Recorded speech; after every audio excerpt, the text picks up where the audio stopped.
Hi, Nancy from Metal here. Welcome to part 2 of my interview with Dan Guise. Let's join him now at his studio in Montreal. Hi, I'm Nancy from Metal, and today we're meeting with Dan Guise. He's an illustrator, animator, musician, and of course an After Effects user. He puts all these things together in the projects that he works on. So, hi Dan, how are you doing? Hey Nancy, I'm great, thank you. So before we start, we're going to have a look at some of your work. Okay. Okay, cool. So here we go. Let's take a look.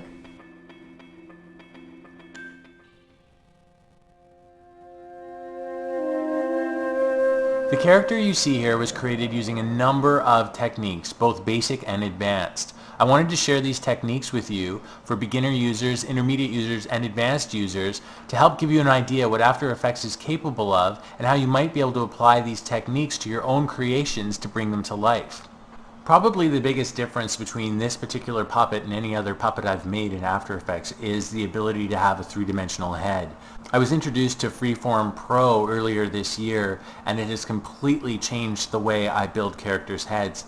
I used to do a lot of tricks and methods to try and make it work, and it was a slow, arduous process, but this has changed everything. As you can see, I can rotate freely in a wide range of motion, both on X, Y, and Z axes. This was all done with a drawing of a character's head that was never intended to be three-dimensional. In fact, it's just a Photoshop layer brought into After Effects and manipulated using Freeform Pro.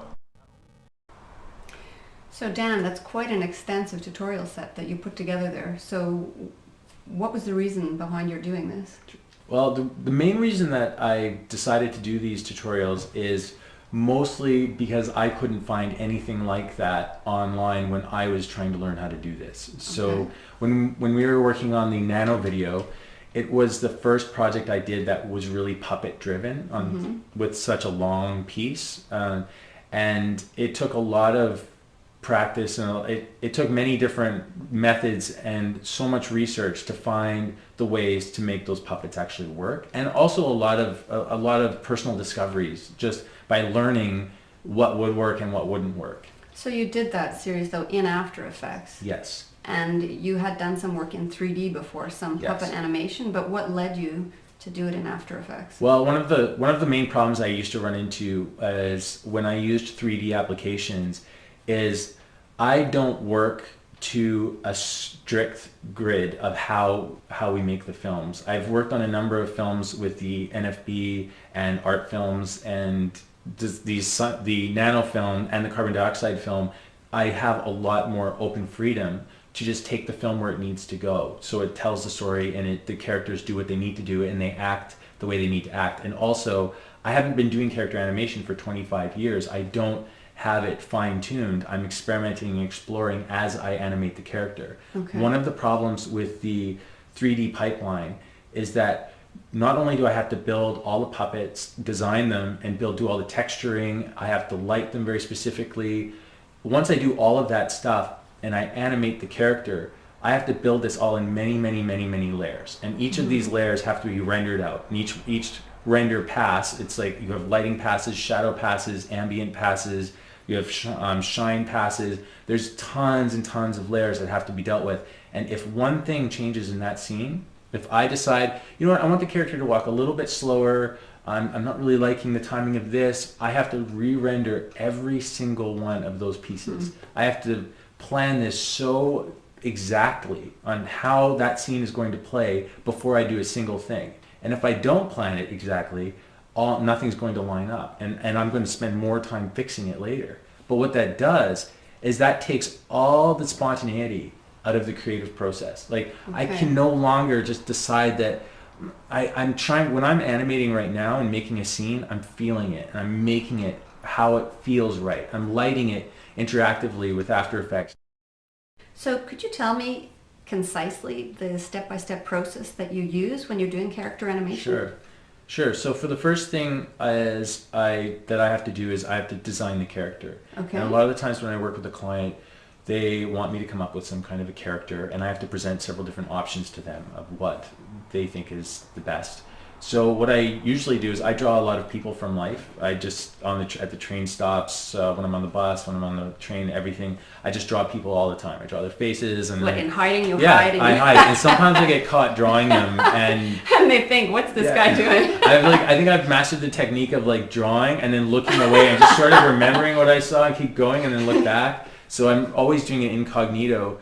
And I get a really good collection of faces. I'm not an amazing drawer. I really just try to get the essence of what their face is. So if there's a woman with like really crazy large like lip makeup and really big eyelashes and a really interesting nose, I just try to capture that configuration to know that it was there. And it also helps me remember that face. Like it kind of comes back to me later. And it also, I don't like having to do my searches of faces on Google. I don't necessarily get the most interesting faces that I'm looking for. So I'm able to go through my sketchbooks and just find something that's compelling in a very simplified form. And then I can, do a drawing. I usually do a drawing after that that's sort of based on that idea. And then I scan that drawing into the computer.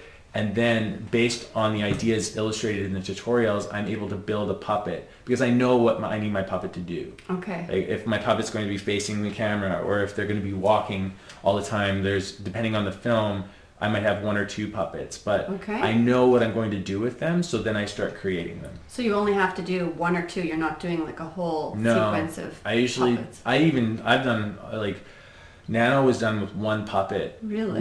With 2 little body drawings. So she had a front dress and then she had a 3/4 dress. And then Carbon Dioxide was actually the whole film, which has turned out to be 7.5 minutes long, is done with 1 puppet. Wow. There's not one other drawing in that. There's 1 puppet that was configured at 3/4 with a head that obviously I can position all over thanks to I was able to make the face 3-dimensional using freeform, so I didn't have to do multiple faces. Okay. Typically one of the things I had a problem with is I had to do a front face, a face here, to get all the angles.